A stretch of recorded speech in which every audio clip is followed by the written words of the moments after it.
All right, here we go with section 6 of chapter 2. Here's the focus question. Although New England's Puritans respected individual judgment, they disdained individualism and considered too much emphasis on the self to be dangerous to social harmony and stability. In the region's compact towns, residents monitored each other and punished or ostracized those who violated communal norms. Dissenters were not so much free to dissent as they were free to leave the Puritan community if they transgressed Puritan social and religious norms. Roger Williams, a dissenter, suggested that Massachusetts Bay should separate church and state, argued that its congregations should withdraw from the Anglican Church, and he also rejected the conviction that the Puritans were an elect people on a divine mission to spread the true Protestant faith. His intention was to strengthen religion rather than weaken it, and he believed that government corrupted the purity of religion. When banished from the colony, Williams and his followers founded Rhode Island, which became a beacon of religious freedom, with no established church or religious qualifications for voting. Other religious dissenters went on to found the colonies of Hartford and New Haven, which in 1662 united as the colony of Connecticut.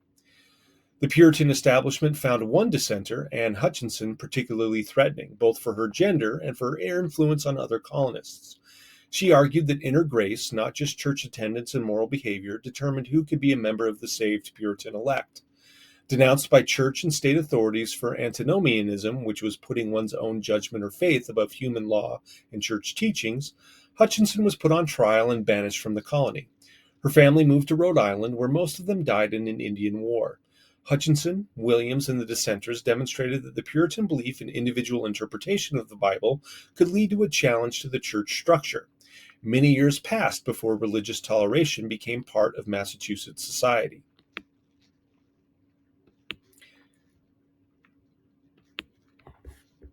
Although Puritan leaders celebrated religion as their primary motive for emigrating to America, profit and prosperity remained central to many Puritans' decisions to go to New England.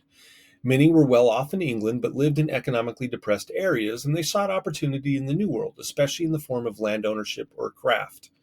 While many New Englanders made a living by exporting fish and timber to Europe, most survived on subsistence family farming and the small surpluses this produced. Compared to the southern colonies, in New England there were few enslaved people and fewer indentured servants. Although New Englanders were not as wealthy as colonists in the Chesapeake region, wealth was distributed more equally than in Virginia or Maryland. But economic development was accompanied by social inequality, with a growing number of wage earners and a merchant elite profiting from an expansive trade in goods between the West Indies, Europe, and Africa. This economic growth and increasing commercialization worried some Puritan leaders, with fewer members of the Massachusetts colony being eligible for church membership. The Halfway Covenant of 1662 was designed to solve this problem by enabling third-generation Puritans, those least likely to have met the conversion standard of church membership, to become church members merely because they were descendants of the original Puritan settlers. By the late 17th century, ministers were excoriating colonists for violations such as selfishness, pride, and violation of the Sabbath in lengthy sermons called Jeremiads. So that was section 6. We'll see you guys next time.